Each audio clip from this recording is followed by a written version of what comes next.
લોકસાહિત્ય ગુજરાતી ચેનલમાં આપ સૌનું હાર્દિક સ્વાગત છે। મિત્રો, તમે નવા હો તો અમારી ચેનલને લાઇક, શેર અને સબસ્ક્રાઇબ કરવાનું ભૂલશો નહીં। બધું કેવું છે ને પછી આપણે પુંસીભાઈને સાંભળવા છે એટલે પહેલી વાત એ હવે રેવા દે ઘડી, તો હાલતું તો ત્યાં આવ્યા હોત તો થાત, હવે ઘડી વાર દે। હા, પછી તો આમાં હારા હારા નજરે મારી જાય, આમાં તાકાત બહુ છે। હા, જબરી તાકાત હો। હા હા, ઘણા રૂપ છે, મેં વાંચ્યું છે ત્યાં સુધી કહું।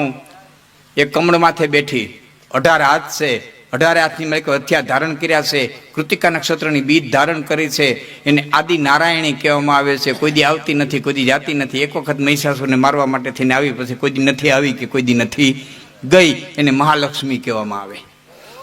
બીજી લક્ષ્મી છે એને મીંદડીની અસવારી છે, એટલે બીલી પગે આવે ને બીલી પગે વહી જાય। બીલી પગે આવે, દ્વારિકા ગયો તો 500 રૂપિયા પણ 500 રૂપિયા કેમ કીધું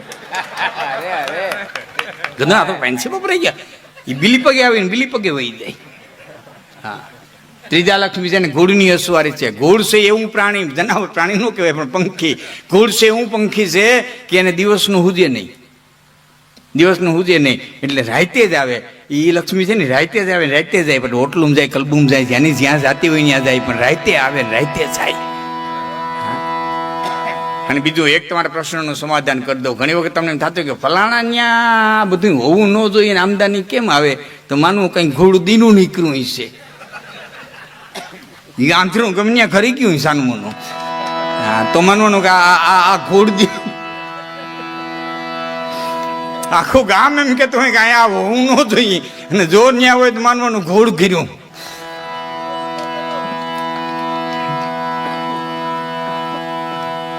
એટલે મેં દરેક અટકાવી દીધું, બરોબર છે, બરોબર। મારે જે કેવું છે આપણે વાત કરવી છે કે મારું વનરા વનસે રૂડું રે વૈકુંઠ નહીં રે આવું, કારણ કે સ્વર્ગના લોક તો છે અતિ ખૂડા, અને એ વનરા વનસે મારે રૂડા, અને ક્ષીણ પુણ્ય મૃત્યુ લોકો વિસંતી। કૃષ્ણ બોલ્યા ગીતામાં કે ત્યાં ભોગ ભોગવાઈ જાય એટલે પાછા મૃત્યુ લોકની માલિકો આવવું પડે, તો જે લોક પાછો અહીં ધકેલનારો હોય ત્યાં જઈને શું કરવું, 5-15 દિન આનંદ હાટું થઈને પાછું અહીં આવવું તો છે, તો એથી એવા લોકની માગણી કરો કે જ્યાં ગયા પછી કોઈ દી પાછું આવવું પણ નથી। અને એટલે જ ગીતાની અંદર કીધું છે કે આત્માથી આત્માનું કલ્યાણ કરી લે, સતાત્મા રતિરેવ સ્યાદાત્મ તૃપ્ત માનવ આત્મનૈવ આત્મન સંતુષ્ટ તસ્ય કાર્યમ ન વિદ્યતે। તું તારા આત્માથી આત્માને ઓળખ કરી લે ભાઈઓ, ભાઈઓ। માઇક આપી દો ને એકાદું,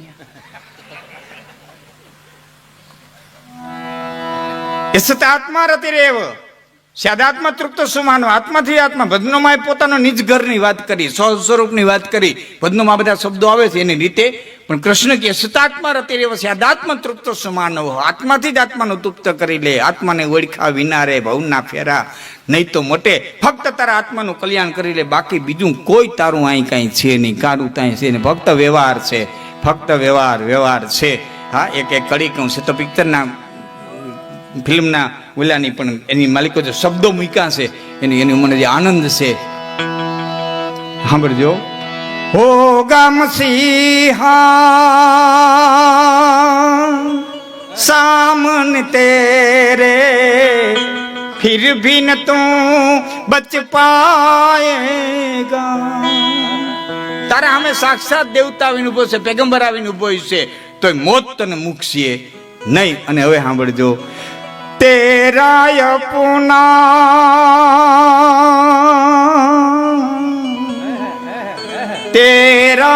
પુના खून ही आखिर तुझको आग लगाएगा। અહીં તો બધો સમાજ બેઠો છે એટલે ખ્યાલ હોય, સાધુ સંતો છે, ફકીરો છે, જેમાં બાળવાના રિવાજ છે, જેમાં બાળવાના રિવાજ છે, એમાં પેલી અગ્નિનો દીકરો જ મૂકે, બાપુ પેલી આગ છે એનો દીકરો જ મૂકે। જેમાં દાટવાના રિવાજ છે, સમાધિ દેવાના રિવાજ છે, એમાં પેલો ખોબો એનો દીકરો જ નાખે, એનો શિષ્ય જ નાખે। જેમાં પાણીમાં વહાવી દેવાના રિવાજ છે, એ પેલો ધક્કો એનો દીકરો જ મારે। જે જ્ઞાતિની માલિકો ઝાડવે બાંધવાના રિવાજ છે, એ પેલી ગાંઠ એનો દીકરો જ વારે, એટલે કવિ અહીં કહે છે તું તારા આત્માનું કલ્યાણ કરી લે. અને આત્માનું કલ્યાણ એક જ રીતે થાય જ્યારે સતગુરુની પ્રાપ્તિ થાય. ત્યારે છેલ્લી વાત કરી અને મારા શબ્દોને વિરામ. સદગુરુની પ્રાપ્તિ ક્યારે થાય? હું તમને બે રસ્તા બતાવું કે એક તો જો તમારા તાકાત હોય તો ગોતવા નીકળો. રામદેવજી મહારાજ ઘણી વખત રામદાસજી મહારાજ કહેતા હોય કે અટાણે તો માનવ હોય દાનવ હોય બધા હરખા થઈ ગયા, કેમ ગોતવા? તાકાત હોય ગોતવા નીકળો. કે ખબર કેમ પડે? ખબર કેમ પડે આ હીરો છે કાચ છે? ખબર કેમ પડે? એને માટે થોડા દ્રષ્ટાંતો કવિએ દીધા છે. ખબર કેમ પડે? કે પોણા ગામમાંથી પેલો વરસાદ વરસે એટલે લાંબામાં ખબર પડે કે એટલામાં ક્યાંક મેં થયો છે. ધરતીની સુવાય છે એમ કહી દઈએ કે એટલામાં ક્યાંક મેં થયો, એટલામાં ક્યાંક વરસાદ થયો છે. બીજી વાત, નજીકમાં દરિયો હોય તો ટાઢી વાવર આવે એટલે ખબર પડે કે એટલામાં ક્યાંક નજીક દરિયો છે.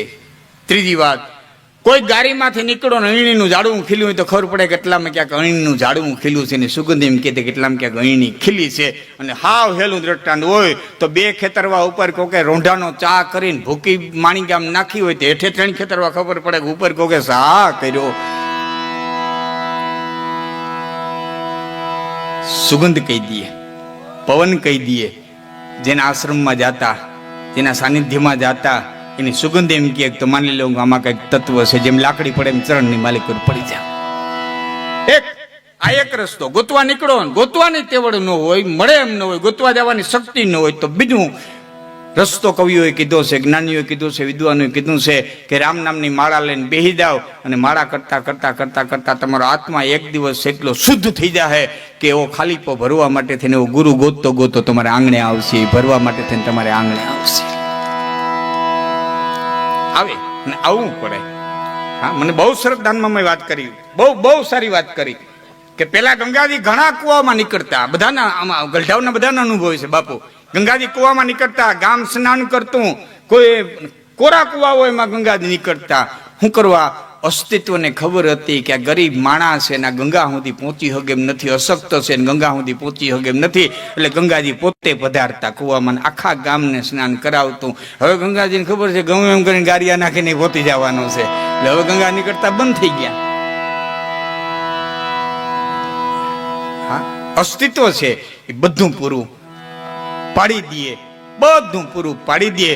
કુરુક્ષેત્રના મેદાનની માલિકો છેલ્લા શ્વાસ ઘૂંટતો કરોડ એમ કહેતો હતો કે આખી જિંદગી સોનાનું દાન કર્યું. મારો સૂર્યનારાયણ એક ઉગીને એવો આથમ છે કે મારી પાસે કોઈ માગવા વાળું નથી આવતું, મારી પાસે કોઈ માગવા વાળું નથી આવતું, મારી પાસે કોઈ માગવા વાળું નથી આવતું. એવો સૂરજ આથમી જાય, કોઈ માગવા વાળું નહીં આવે.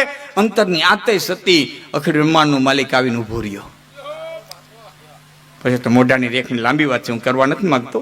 આવીને ઉભો રહ્યો ભિક્ષાન દેહી. એ જ કુરુક્ષેત્રના મેદાનમાં 18મા દિવસે દુર્યોધન વિચારતો હતો કે અમે હો મરી ગયા, પાંડવ એકેય ન ઉમેર્યો, 5 પાંડવને મારે હું કોક આવે, 5 પાંડવને મારે હું કોક આવે, 5 પાંડવને મારે કોક આવે એવું કાવે.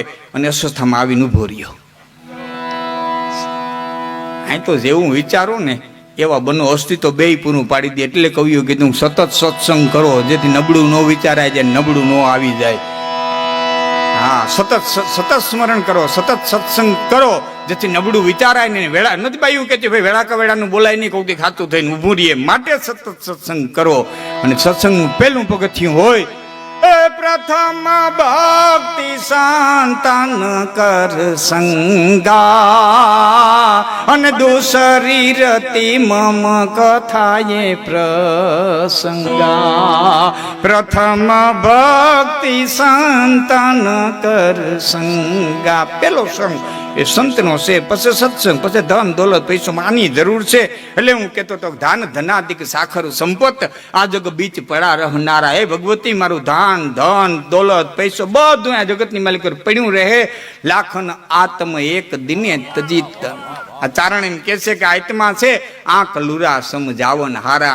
આંકડાનું ઝાડવું શું કહેવાય, કાયતરો કહેવાય ને, એ ફાટે અને માલિકોથી જે નીકળે રૂ જેવું તત્વ, જેને આપણે વધામણી કહીએ. પવન ન હોય ને તોય ઉડતું હોય, પવન ન હોય ને એને આંકડાનું લૂર કહેવામાં આવે, એને આપણે વધામણી કહીએ. બિલકુલ પવન ન હોય ને તોય ઘરમાં ઉડતું. એનાથી ફોરો આ આત્મા છે. કેદી વયોદાય કાંઈ ખબર પડે ને એમ નથી. આત્મ લૂર જાના તો એ વયોદાય એ પેલા જેટલી બને એટલી ભગવતીની ભક્તિ કરી લેવી જોઈએ. બે કડી કઈ શબ્દને વિરામ કે 9 લાખ લો બળિયાળિયું ભેળિયું મળ્યું મઢડે રાસ રમે. નવ લખાઈ લો બળિયાડિયું ભેડિયું મળ્યું મઢડે રાસ રમે મળ્યું મોણી રાસ રમે માડી તાતણી આધરે રાસ રમે માડી ખોડલ સંગે રાસ રમે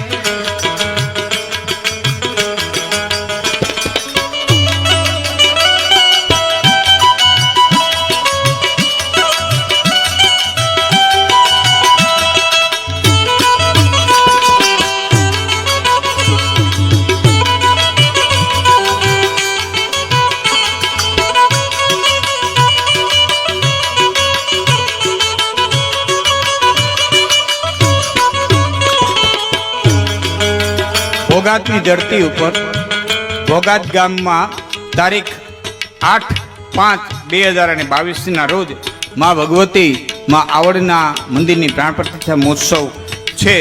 એમાં ભવ્ય સંતવાણી છે.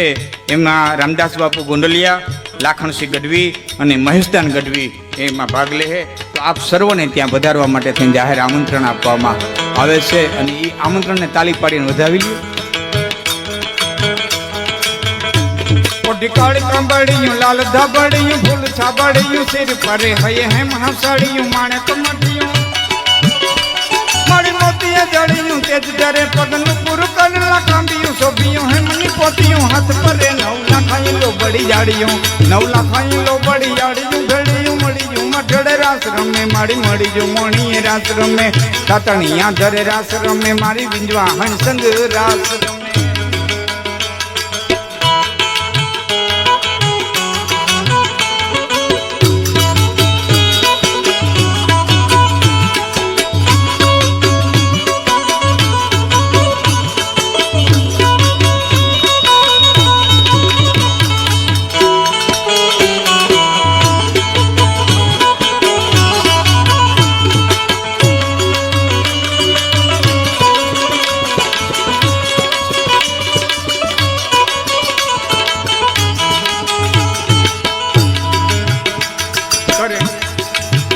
रमे मत मीणल नागल कागल राजल मोगल पिछोड़ बाई मड़ी मकरणी जीवनी बाल विबलाड़ बुट भवानी साथ मत मीणल नागल कागल राजल मोगल पिछोड़ बाई मड़ी मकरणी जीवनी बाल विबलाड़ मड़ी बुट भवानी साथ बड़ी बड़ी विपड़ी देवल होलवर वड़ी खमा खमा खोड़ियार भमे नौ लखाई लो बड़ी जबर जोराड़ियों जोग जोगणियों रंग रडाड़ियों रास रमे नवरात नवेलियों बुढ़ियों बालक संग साहेलियों साथ रमे तब मठड़े आवीने तारण लाखों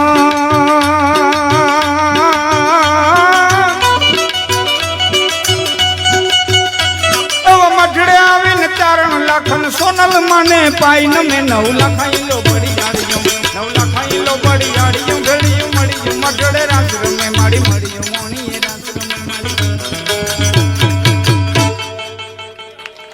માં ભગવતીની સ્તુતિ ગાન કર્યા પછી એવા જ ભજનો સંતવાણી અને જે કંઈ મોજ આવે એ લઈ અને આપણી સમક્ષ ફુનસીભાઈ ગઢવીને વિનંતી કરું કે અહીં આમંત્રણને માન આપીને એવા છે મુંજાવર શ્રી કેહુર મામાના આમંત્રણને માન આપી અને આપ બધાના આમંત્રણને માન આપીને ઠેઠ કચ્છની ધરતી માથેથી પધાર્યા છે તો જોજાતી તાલી પાડી અને વધારે